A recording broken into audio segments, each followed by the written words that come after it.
नमस्कार। मैं हूँ सच्चिदानंद वशिष्ठ।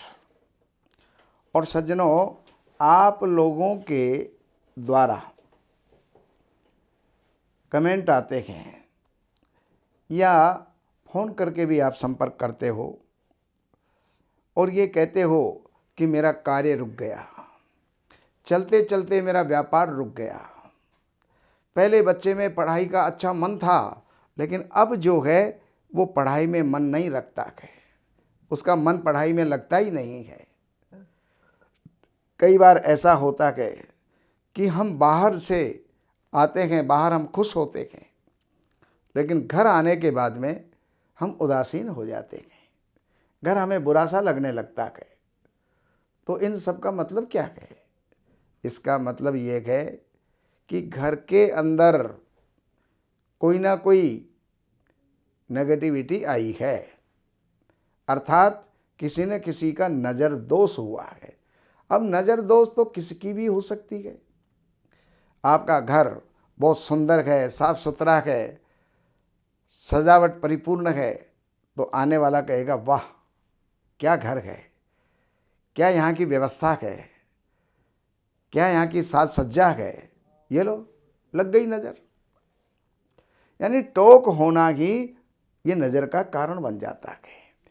और कभी कभी ईर्ष्यालु लोग वो जो है घर में ही बैठे बैठे वो आपके प्रति बुरा सोचते रहते हैं, बुरा सोचते रहते हैं, बुरा सोचते रहते हैं। तो वो नेगेटिविटी भी वहाँ से चल करके आपके घर तक आती है। दुकान आपकी बहुत बढ़िया चल रही है और बराबर वाले की दुकान चल नहीं रही, जबकि सौदा वही है, दुकान वहीं पर है। तो दुकान नहीं चलने के कई कारण होते हैं। एक तो सबसे पहले आपका व्यवहार, ग्राहक के प्रति आपका जो है व्यवहार कैसा है। दूसरे नंबर पर आपकी माल की प्योरिटी या श्रेष्ठता, वो जो है व्यापार में सहायक होती है। तीसरे नंबर पर क्या है, व्यापार नहीं चलने का कारण, व्यापार नहीं चलने का कारण ये है कि या तो वहाँ पर रहने वाले नौकर ये जो है छीजत करते हों, चोरी करते हों। दूसरे नंबर पर वहाँ से चींटियाँ आपके अंदर पैदा होती हैं, निकलती हैं और बाहर जाती हैं। इसका अर्थ है कि आपका धन बाहर जा रहा है, नुकसान आपको हो रहा है।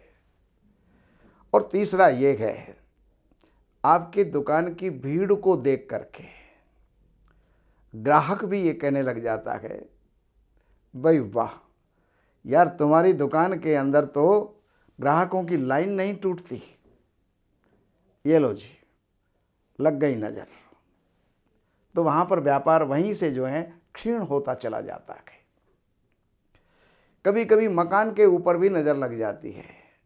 आपने बहुत से घरों के अंदर देखा होगा, मकान बनाएंगे बहुत सुंदर, लेकिन वहाँ पर एक जूता टांग देते हैं।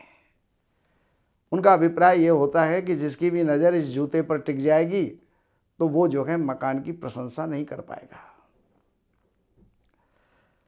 बाकी मकान बहुत सुंदर बनाया है तो वहाँ पर देखने वाला कहेगा यार कैसा आर्किटेक्ट है, कितना सुंदर मकान बनाया है यार, इसमें पैसे भी बहुत भरपूर लगाए गए हैं।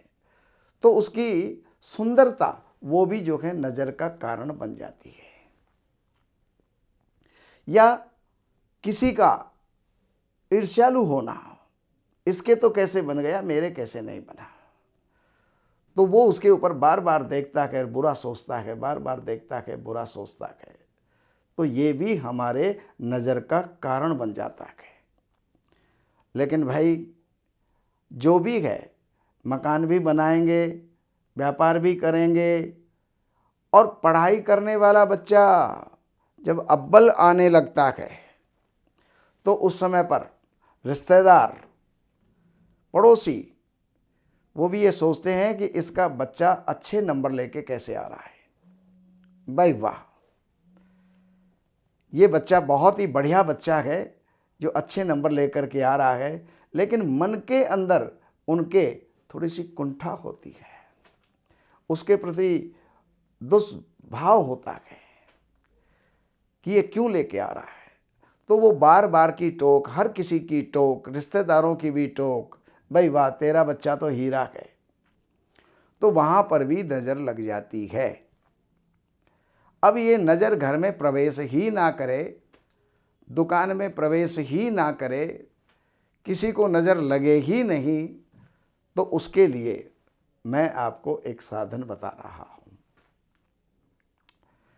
आप कीजिए कुछ दाने काली मिर्च के,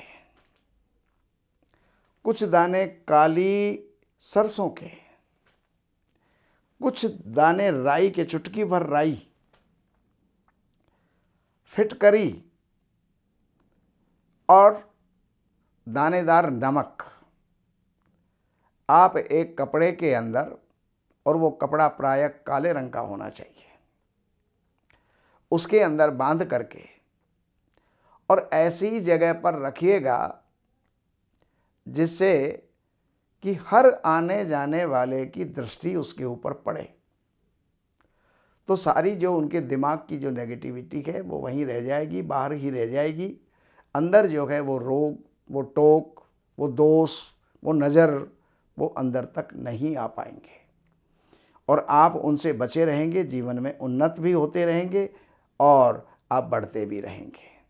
तो ये जानकारी मैंने आपको दी। बाकी जानकारियों के लिए इन नंबरों पर संपर्क करके कार्यालय से अपॉइंटमेंट लेकर के, चाहे आपकी समस्या ज्योतिषीय है, चाहे वास्तु से संबंधित है, चाहे कोई आपकी कामना जो है किसी भी प्रकार की है, तो इन नंबरों पर संपर्क करके कार्यालय से अपॉइंटमेंट लेकर के कार्यालय की सेवाएं हैं, इस बात का ध्यान रखना, वो अर्पण करके और फिर आप लाभ ले सकते हैं। नमस्कार।